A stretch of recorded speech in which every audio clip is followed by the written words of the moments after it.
The massive white ship moved slowly through the dark space near the Vega star system. Its hull stretched for 2 miles and gleamed with medical symbols that could be seen from far away. The HFY Healing Light was the biggest hospital ship that Earth had ever built. Captain Lisa Rodriguez stood on the bridge and watched the stars through the large windows. She had been running medical missions for 15 years, but this one felt different. "Captain, we have another group of refugee ships asking for help," said Lieutenant Danny Kim from his station. His voice was tired. They had been working for 3 weeks straight, taking in wounded people from the war zones. "How many this time?" Rodriguez asked. She walked over to look at the display screen that showed dozens of small ships floating nearby. "About 400 people. Most of them are Altarian families. Their planet got hit pretty hard by the Zephyrians last week." Kim moved his fingers across the control panel. "Dr. Walsh says we can take them, but the medical bays are getting really full." Rodriguez nodded. The Altarians were good people who had been caught in the middle of this stupid war. The Zephyrian Empire wanted their planets for the rare metals underground. The Altarians just wanted to live in peace and grow their crops. "Tell Dr. Walsh to make room. We don't leave anyone behind." She pressed a button on her chair. "This is Captain Rodriguez to all sections. We are taking on more patients. Medical teams to the docking bays." Deep inside the ship, Dr. Kevin Walsh was already moving toward the main medical bay. He was a big man with gentle hands who had spent his whole life fixing broken people. The hospital ship was his life's work. Every room was designed to save lives. Every machine was built to heal. "Amy, we need more beds in Section C," Walsh called to Nurse Amy Carter. She was young but smart, and she never got tired of helping people. "The new refugees will need full medical checks." "Already on it, Doctor," Carter replied. She was moving medical supplies down the hallway. "Tony says the life support systems can handle the extra people, but it will be tight." Engineer Tony Bennett heard his name and looked up from the power controls he was checking. The ship's systems were running at full capacity. Every day brought more patients, more people who needed help. The healing light was supposed to help 5,000 people at most, but they now had over 8,000 souls on board. "The power grid is holding, but just barely," Bennett told Carter. "If we take many more people, we might have problems with the air recycling." Carter smiled at him. "We'll make it work. We always do." In the main medical bay, the sound of machines and voices filled the air. Human doctors worked next to Altarian healers. Even some captured Zephyrian soldiers lay in beds, getting the same care as everyone else. The Galactic Medical Convention was clear. All wounded people got help no matter which side they fought for. Dr. Walsh stopped at the bed of a young Zephyrian officer who had been brought in 2 days ago. The alien had been shot in the chest during a battle, but Walsh had saved his life. The Zephyrian looked up with his large yellow eyes. "Why do you help me?" the officer asked in broken English. "We are enemies." Walsh checked the medical scanner above the bed. "Because you're hurt and we're doctors. That's all that matters here." The Zephyrian was quiet for a moment. "My people say humans are weak because they show mercy." "Maybe," Walsh replied, "but mercy is what makes us human." On the bridge, Rodriguez received a message from Admiral Jake Morrison, the commander of the Earth Defense Fleet. His face appeared on the main screen. Morrison was an old friend who had helped design the hospital ship program. "Lisa, how are things out there?" Morrison asked. He looked tired too. "The war was wearing on everyone. Busy as always, Jake. We're at full capacity, but we're managing." Rodriguez sat down in her captain's chair. "Any word on when this fighting might end?" Morrison shook his head. "The Zephyrians are pushing harder into Altarian space. They want those mining worlds badly, but they've been respecting the medical neutrality rules, so you should be safe out there." "Good to hear. We've got some of their wounded on board right now, getting the same treatment as everyone else. That's why you're the best at this job, Lisa. Your crew is doing important work." Morrison paused. "I've got to go. Keep broadcasting your medical status on all frequencies. I don't want any accidents." The connection ended, and Rodriguez turned back to watching the refugee ships. Small shuttles were moving back and forth, bringing the wounded and sick to the healing light. Each person had a story of loss and pain, but they also had hope. The big white hospital ship represented safety in a galaxy full of war. Lieutenant Kim looked at his instruments and frowned. "Captain, I'm picking up some large ships on long-range sensors. They're still pretty far out, but they're heading this way." Rodriguez felt a small worry in her stomach. "What kind of ships?" "Looks like Zephyrian military vessels. A battle group, maybe 8 or 10 ships." Kim worked on his controls to get a better reading. "They're about 6 hours away at current speed." "Probably just passing through," Rodriguez said, but she didn't feel as confident as she sounded. "Keep monitoring them. If they get closer, we'll contact them and make sure they know we're a medical ship." Dr. Walsh came onto the bridge a few minutes later. His medical coat was stained with blood from the surgeries he had been doing. "Captain, the new refugees are all settled in. Most of them just need rest and food, but about 50 will need serious medical work." "How long before they're stable?" Rodriguez asked. "A few days for the worst cases. Maybe a week for full recovery." Walsh looked out at the stars. "These people have been through hell. Some of the children haven't spoken since their homes were destroyed." Rodriguez nodded. "War was always hardest on the innocent people caught in the middle. We'll take care of them, Kevin. That's what we do." But as she watched the distant stars, Rodriguez couldn't shake the feeling that something was wrong. The Zephyrians had always respected medical ships before. There was no reason to think that would change now. The healing light was clearly marked and broadcasting its protected status on every frequency. They were following all the rules. Still, she decided to have the crew run a full check of their emergency systems. It never hurt to be prepared, even when you were just trying to save lives. The Zephyrian battle group appeared on the main screen 2 hours earlier than expected. Captain Rodriguez stood on the bridge and counted 10 warships moving toward them in formation. The ships were dark and angular, built for war instead of mercy. "Open communications," Rodriguez ordered. Lieutenant Kim pressed buttons on his control panel and nodded when the channel was ready. "Zephyrian vessels, this is Captain Rodriguez of the U.S. Healing Light. We are a medical ship operating under Galactic Medical Convention protections. We are not armed and pose no threat to your forces." The response came quickly. A Zephyrian face appeared on the screen. The alien had the usual features of his race: scaled skin, yellow eyes, and sharp teeth. But there was something cold in his expression that made Rodriguez uncomfortable. "Human medical ship, this is General Vex Korath of the Zephyrian Imperial Fleet. We require medical assistance for our wounded warriors." Rodriguez felt relief. This was normal. Both sides often asked for medical help during the war. "Of course, General. We have medical facilities available. Please send your wounded over in small shuttles. Our doctors will treat them immediately." "Negative. We will dock our ships directly to yours for faster transfer." Korath's voice was flat and hard. "I'm sorry, General, but that's not standard procedure. Medical ships must maintain neutrality. We can only accept patients via small shuttles." Rodriguez kept her voice calm and professional. There was a long pause. Then Korath spoke again. "Human ship, you will comply with our requests or face the consequences." Rodriguez felt her heart beat faster. Something was very wrong here. "General, we are a protected medical vessel. We are treating your wounded soldiers with the same care as all our patients. Please respect our neutrality status." The communication ended suddenly. The Zephyrian ships continued moving closer. "Captain," Kim said from his station, "they're powering up their weapons." Rodriguez stared at the screen. This couldn't be happening. No one attacked medical ships. It was the most basic rule of war in the galaxy.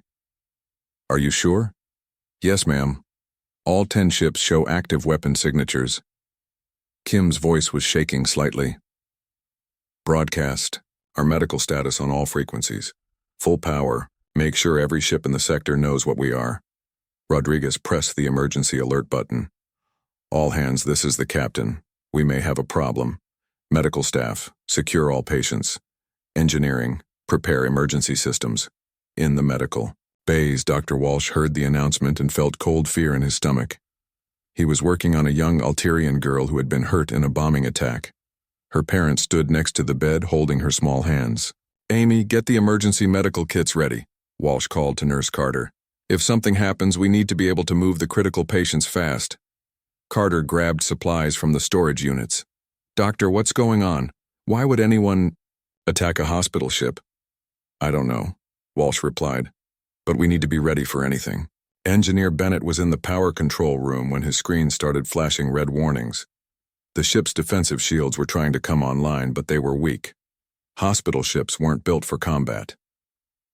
"Bridge, this is Bennett," he called over the communication system. "Our shields are at maybe 10% of military strength. We're not built to take any kind of serious attack." On the bridge, Rodriguez received another communication from the Zephyrian fleet. General Korath appeared on screen again, but this time there were other officers behind him. "Human ship, you are harboring military intelligence and weapons. You will surrender immediately for inspection." Rodriguez felt anger rise in her chest. "General, that is completely false. We are a medical ship with full inspection records. We have no weapons except basic defensive systems. We have no military intelligence. We are here to save lives. You have 5 minutes to surrender," Korath said. "After that, we will consider you a military target." The screen went black. Rodriguez stared at it for a moment, unable to believe what she had just heard. Then training took over. "Kim, send a priority distress signal to Admiral Morrison. Tell him what's happening here." She pressed buttons on her command chair. "All sections, prepare for emergency evacuation. This is not a drill." Throughout the ship, alarms began to sound. Medical staff started moving patients who could be moved toward the escape pod areas. Dr. Walsh picked up the Altarian girl and carried her himself, her parents following close behind. "Doctor, I'm scared," the girl whispered in her own language. "I know, little one," Walsh replied in Altarian. "We're going to keep you safe." But even as he said it, Walsh wondered if he was lying. The escape pods were meant for the crew, not for 8,000 patients and refugees. The 5 minutes passed quickly. General Korath's voice came over all frequencies, broadcasting to the entire sector. "The human medical ship has refused to surrender. It is harboring military assets and poses a threat to Zephyrian forces. We will now neutralize this threat." Rodriguez grabbed the communication microphone. "This is Captain Rodriguez to all ships in the area. We are a medical vessel, under attack by Zephyrian forces. We have 8,000 patients and medical staff on board, including Zephyrian wounded. This is a violation of all galactic warfare conventions." The first energy blast hit the healing light's shields and made the whole ship shake. People fell, down in the hallways. Medical equipment crashed to the floor. In the children's ward, young patients started crying. "Shields down to 5%, Bennett reported from engineering. More blasts hit the ship. The Zephyrian warships had formed a circle around the hospital vessel and were firing from all sides. Rodriguez realized with horror that this wasn't random shooting. The weapons were targeting specific areas of the ship. "They're aiming for the medical bays," she said in shock. "They know exactly what they're hitting." A massive explosion rocked the ship as plasma fire tore through the main medical section. Dr. Walsh was thrown against a wall as the lights went out around him. When emergency power came back on, he saw that the children's ward had been destroyed. The little Altarian girl and her parents were gone. "No," Walsh whispered. "No, no, no." He ran toward the destroyed section, but Nurse Carter grabbed his arm. "Doctor, we have to go. The whole section is going to collapse." Another blast hit the ship, and this time Rodriguez knew they were finished. The healing light's hull was breaking apart. She grabbed the communication system one more time. "This is Captain Rodriguez of the UESH Healing Light. We are under attack by Zephyrian forces led by General Korath. They are deliberately targeting our medical facilities and patients. This is not an act of war, this is murder." Her voice broke slightly. "Tell Earth what they did to us." The bridge exploded around her as plasma fire cut through the ship's core. Throughout the healing light, escape pods began launching as sections of the hospital ship broke away into space. But there weren't enough pods for everyone. Engineer Bennett made it to an escape pod with 12 other people, including Nurse Carter. As their small craft flew away from the dying ship, They watched through the small window as Zephyrian fighters began shooting at the other escape pods. "They're killing the survivors," Carter whispered. "They're shooting at medical evacuation pods." Bennett recorded everything on the pod's emergency system. Someone had to tell the story of what happened here. Someone had to make sure the galaxy knew that the Zephyrians had done something that could never be forgiven. The HFY healing light broke into 3 pieces and exploded in a ball of fire that could be seen for millions of miles. Of the 8,000 people on board, fewer than 200 made it to the escape pods, and the Zephyrians kept shooting at them even as they tried to get away. In the cold darkness of space, the survivors floated in their small pods and watched their ship burn. They had seen something that would change everything. The Zephyrian Empire had crossed a line that no one in the galaxy had ever crossed before. They had murdered the healers. The news reached Earth in 3 hours. Admiral Jake Morrison was in his office when the emergency message came through. He watched the recording from Engineer Bennett's escape pod and felt something break inside his chest. The images showed Zephyrian fighters shooting at medical evacuation pods, shooting at wounded children trying to escape. Morrison played the recording again and again. Each time, the anger in his body grew stronger. He had known Lisa Rodriguez for 20 years. She was the best captain in the medical fleet. Now she was dead, murdered along with 8,000 innocent people. The Admiral's communication device buzzed. President Helen Davis appeared on the screen. Her face was hard as stone. Behind her stood the entire Earth Council, men and women who had spent their lives trying to keep peace in the galaxy. "Jake, tell me this recording is fake," Davis said, but they both knew it wasn't. "It's real, Madam President. The Zephyrians attacked a medical ship and killed everyone on board. Then they shot at the escape pods." Morrison's voice was cold and quiet. "They killed doctors, nurses, and patients. They killed children." Davis closed her eyes for a moment. When she opened them, Morrison saw something he had never seen before. The President of Earth looked ready for war. "How fast can we mobilize the fleet?" she asked. "Give me 48 hours and I can have 300 ships ready for combat operations," Morrison replied. "But Madam President, this means total war. Once we start this, there's no going back. General Korath made that choice when he murdered our healers," Davis said. "Assemble the fleet, Admiral. Show them what happens when you attack Earth's mercy." The President's face disappeared from the screen. Morrison sat alone in his office for 5 minutes thinking about what was coming. Then he pressed the emergency mobilization button that he had hoped never to use. All across human space, military bases came alive with activity. On Luna Base, Captain Steve Rogers received his orders and felt his blood turn to ice. Rogers was the commander of the UES Vengeance, the most powerful warship in the human fleet. He had been friends with Dr. Kevin Walsh since they were young men. "Sir, what are our rules of engagement?" asked Commander Lisa Hayes, Rogers' second officer. Rogers looked at the official orders on his screen. The words were simple and clear. "There are no rules of engagement. We destroy everything with a Zephyrian military signature. No surrenders accepted, no prisoners taken." Hayes read the orders herself. In 20 years of military service, she had never seen anything like this. Earth Command was authorizing total warfare against an entire species. "Sir, what about their civilian populations?" she asked. "The orders are clear, Commander. Military targets only, but we define what counts as military." Rogers' voice was empty of emotion. "They killed our doctors and nurses. They shot wounded. Children in escape pods. They chose this." On Earth, President Davis prepared to address the human colonies. Every human settlement in the galaxy would receive her message at the same time. She stood in the council chambers where humanity's leaders had once voted for peace treaties and trade agreements. Now she was declaring a war unlike any in human history. "Citizens of Earth and all human colonies," Davis began. "Yesterday, our hospital ship Healing Light was destroyed by Zephyrian forces. 8,000 people died, including doctors, nurses, patients, and children. The attack was deliberate and planned. They targeted our medical facilities and shot at escape pods carrying wounded survivors." The President paused and looked directly into the camera. "The Zephyrian Empire has made a terrible mistake," They believed that attacking our healers would make us weak. They thought that killing our doctors would break our spirit. They were wrong. Davis lifted a document and showed it to the camera. I am signing Executive Order 2387, authorizing total military response against all Zephyrian forces. Our fleet will show them what happens when you murder the innocent. There will be no mercy for those who show no mercy. The message spread through human space faster than light. On every human world, people watched the recording from the escape pods.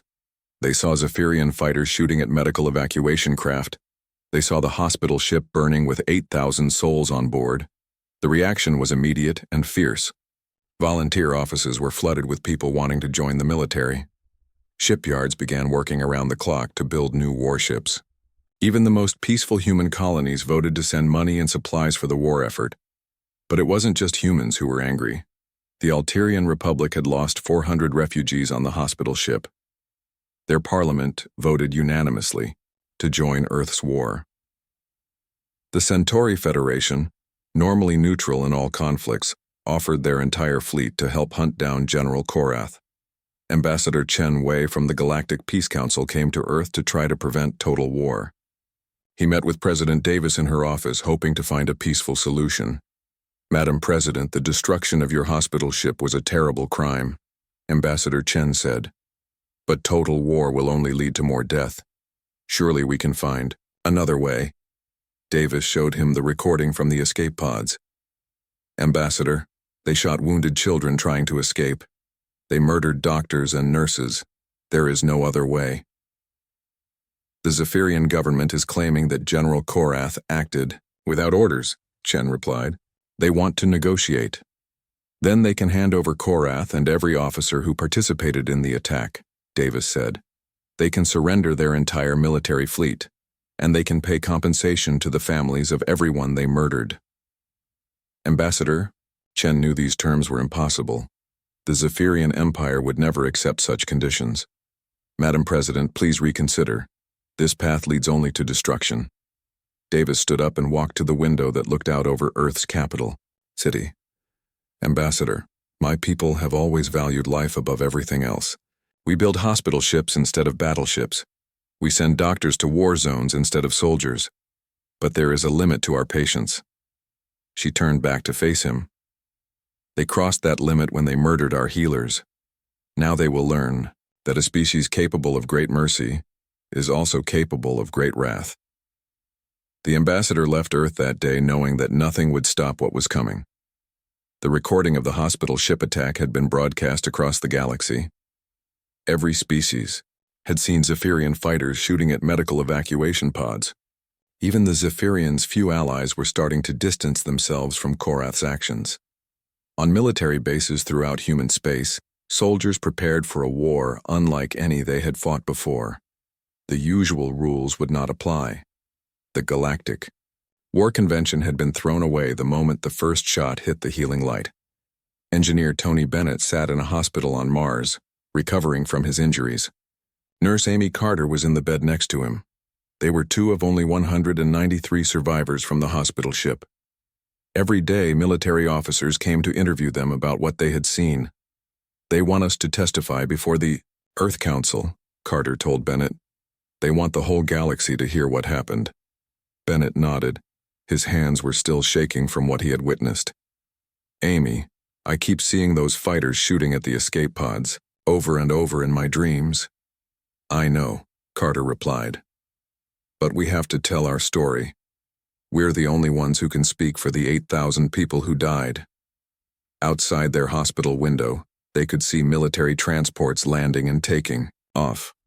The greatest fleet in human history was being assembled. Soon Admiral Morrison would lead 300 warships towards Zephyrian space.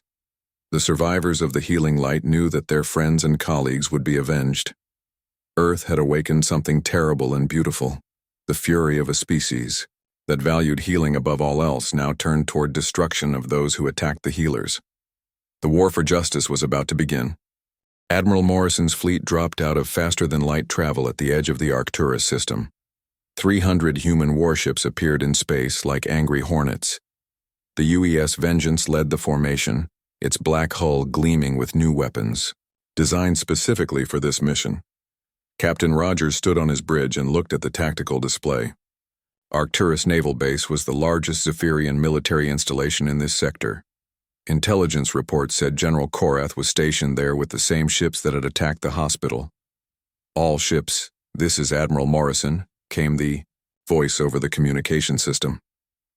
"Operation Iron Hammer is now active. You know what they did to our people. Show them what happens when you murder healers." Rogers turned to his weapons officer. "Lieutenant Jackson, target their orbital defense. Platforms first. I want them gone in the first salvo." "Yes, sir.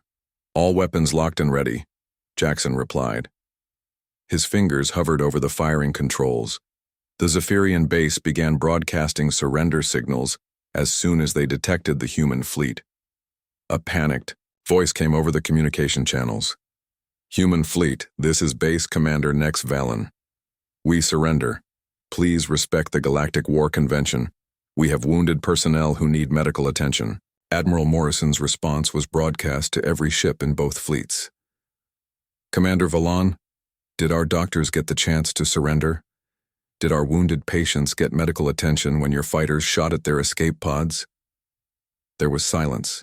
"From the Zephyrian base, I thought not," Morrison continued. "You forfeited all rights to convention protections when you murdered our healers. Rogers, begin the attack." The human fleet opened fire simultaneously.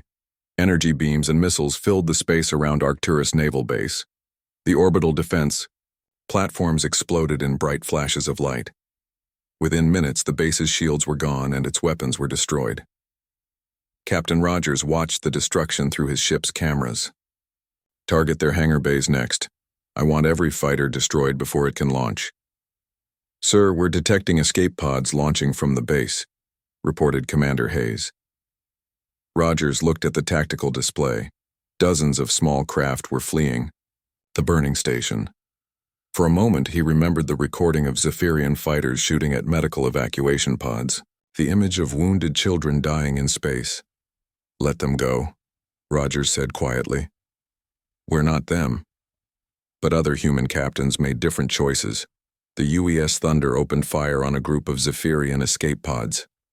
Captain Nick Brady's voice came over the fleet communication system. "This is for the healing light. No mercy for those who showed no mercy." Admiral Morrison did not order Brady to stop firing. The battle for Arcturus Naval Base lasted 6 hours. When it was over, the massive station was nothing but floating debris. Every Zephyrian warship in the system had been destroyed. The few survivors who made it to escape pods were left floating in space with emergency beacons, but no rescue ships came for them. General Korath was not at Arcturus. Intelligence reports said he had fled deeper into Zephyrian space. "Sir, we're receiving a communication from the Zephyrian High Command," Lieutenant Kim reported to Admiral Morrison.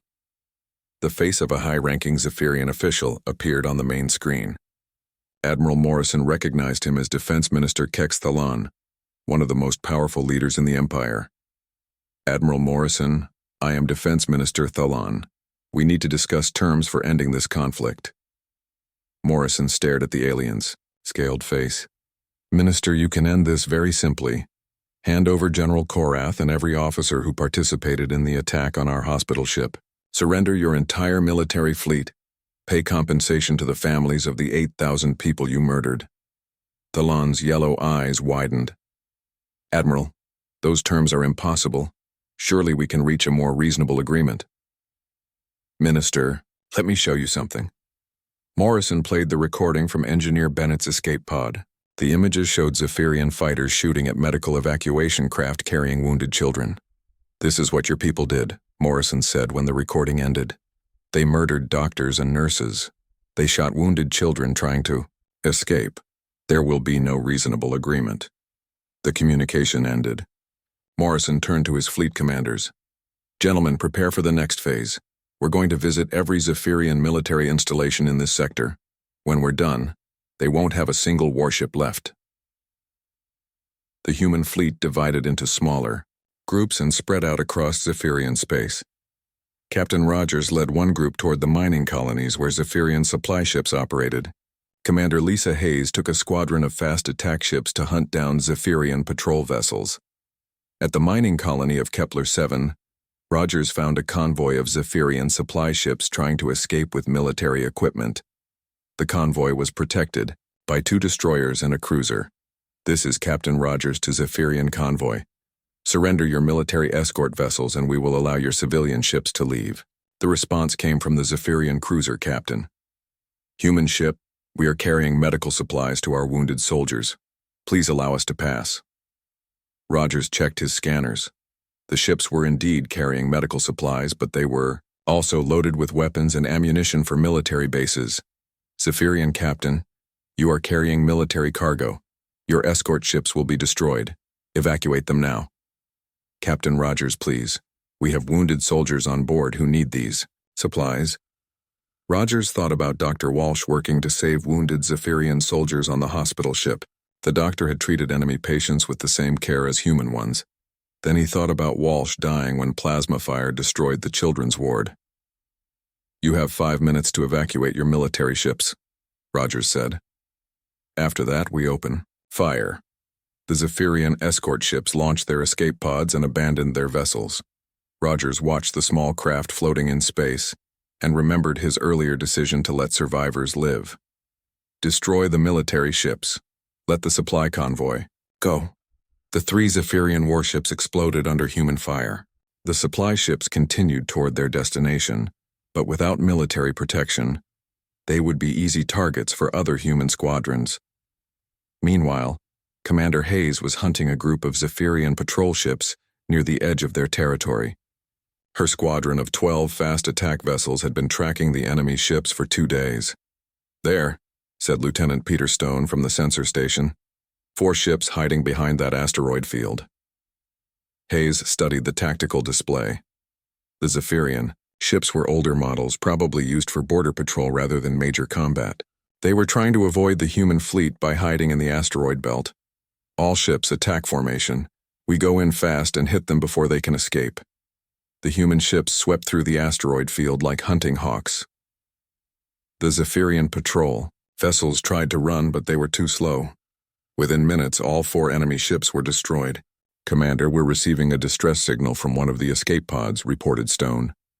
Hayes listened to the transmission. A wounded Zephyrian officer was calling for medical assistance. His ship's medical bay had been destroyed in the attack, and he was bleeding badly. For a moment, Hayes thought about the human doctors who had died trying to save lives. Then she thought about the children who had been murdered in their hospital beds. "Continue the patrol," she ordered. "We have other targets to find." The distress signal continued broadcasting as the human ships moved away. Back at Earth, President Davis received reports from the military operations. In just 1 week, human forces had destroyed over 100 Zephyrian military ships and installations. The enemy fleet was being systematically eliminated, but the reports also included troubling information. Some human captains were refusing to accept surrenders. Others were ignoring distress calls from damaged enemy ships. The line between justice and revenge was becoming blurred. Colonel Marcus Turner from Earth Command came to see the president in her office. He carried a folder full of operational reports. "Madam President, our forces are winning, but there are some concerns about our methods," Turner said carefully. Davis looked up from her desk. "Colonel, explain." "Some of our ship captains are not taking prisoners. They're leaving wounded enemy personnel to die in space. A few have fired on escape pods." Turner opened the folder. "The media is starting to ask questions about whether we're becoming like them." Davis stood up and walked to her window. Below, she could see construction crews working on a memorial for the hospital ship victims. 8,000 names would be carved into black stone. "Colonel, let me ask you something. When the Zephyrians shot at our medical evacuation pods, were they worried about becoming like us?" "No, Madam President. When they murdered children in hospital beds, did they consider the morality of their actions?" "No, ma'am." Davis turned back to face him. "Then why should we limit ourselves to standards they refuse to follow? They chose to fight without honor. We'll give them the war they asked for." Turner nodded and left the office. The president's message was clear. There would be no mercy for those who had shown no mercy to the healers. The Zephyrian homeworld of Zephyr Prime had never seen an enemy fleet in its skies. For 1,000 years, the planet had been the center of a mighty empire that conquered other worlds. Now 300 human warships hung in orbit like dark angels of death. Admiral Morrison stood on the bridge of his flagship and looked down at the planet below. Billions of Zephyrian civilians lived in the cities that sparkled across the surface, but somewhere among them was General Korath, the butcher who had murdered 8,000 innocent people. "Sir, we're receiving communications from the planetary government," reported Lieutenant Kim. "They want to negotiate." Morrison nodded. "Put them through." The face of Supreme Chancellor Vex Maladon appeared on the main screen. The old Zephyrian looked tired and frightened. Behind him, Morrison could see the emergency session of the Zephyrian High Council. "Admiral Morrison, I am Chancellor Maladon. We are prepared to discuss terms for peace." Morrison's expression did not change. "Chancellor, my terms have not changed. Hand over General Korath and every officer involved in the hospital ship attack. Surrender your remaining military forces. Pay compensation to the victims' families." "Admiral, please be reasonable. General Korath has fled the planet. We cannot surrender forces we no longer control, and the compensation you demand would bankrupt our entire civilization." Morrison played the recording from the hospital ship attack once more. The images of Zephyrian fighters shooting at medical evacuation pods filled the screen. "Chancellor, this is what your military did to our healers. These are the children your people murdered. There will be no negotiations." The Chancellor scaled. Face showed desperation. "Admiral, surely we can find a middle ground. What do you want from us?" "I want justice," Morrison replied. "And I want to make sure this never happens again." The communication ended. Morrison turned to his fleet commanders who had joined him on the bridge. "Gentlemen, begin Operation Final Justice. Target all military installations on the surface. Orbital bombardment, maximum intensity." Captain Rogers felt uncomfortable with the order. "Sir, our intelligence shows that some of those installations are located near civilian areas." Morrison looked at him with cold eyes. "Captain, did the Zephyrians worry about civilian casualties when they shot at our medical evacuation pods?" Rogers said nothing more. The human fleet began its attack on the surface installations. Energy beams from orbit struck military bases, weapons factories, and spaceports. The bombardment was precise but devastating. Within hours, the Zephyrian military infrastructure on the homeworld was completely destroyed, but General Korath was still missing. "Sir, we're getting reports that Korath has been spotted on the moon base of Zephyr Prime," reported Commander Hayes.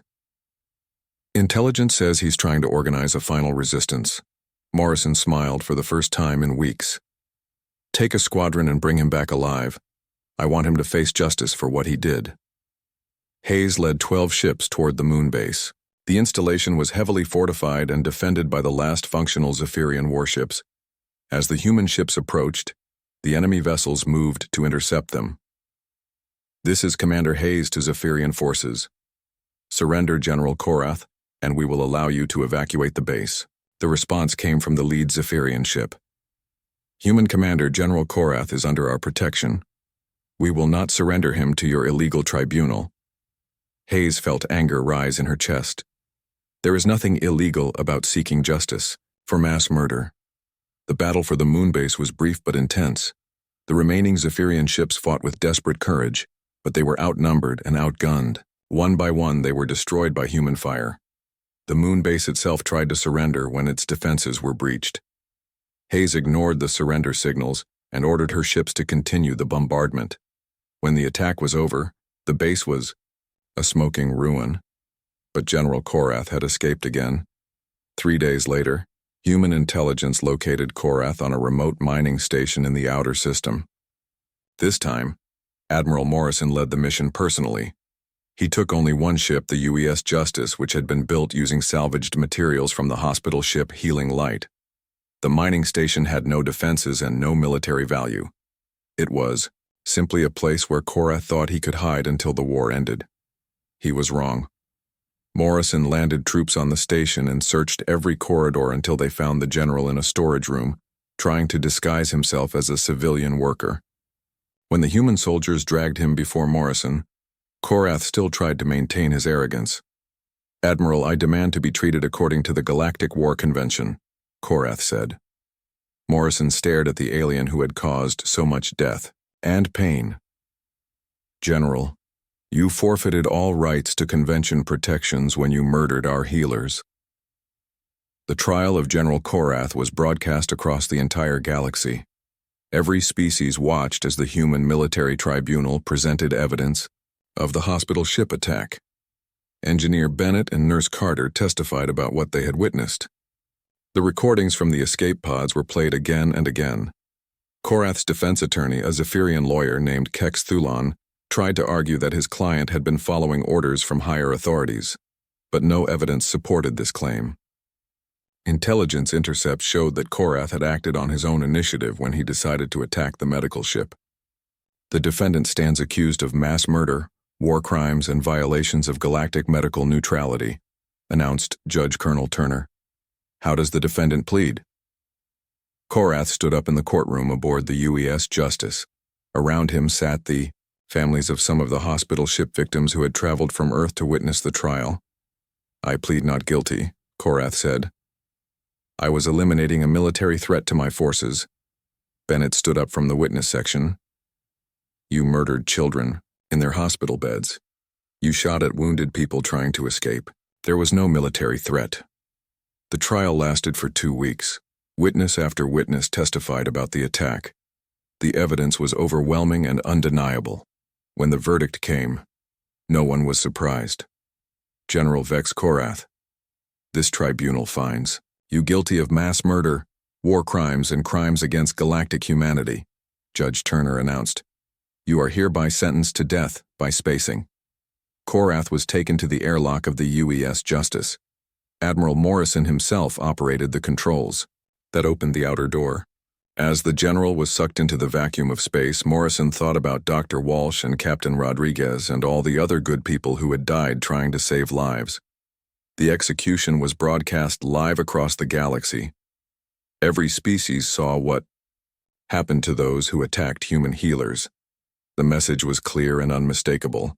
6 months later, the war was over. The Zephyrian Empire had ceased to exist. Its surviving populations were relocated to new worlds under strict human supervision.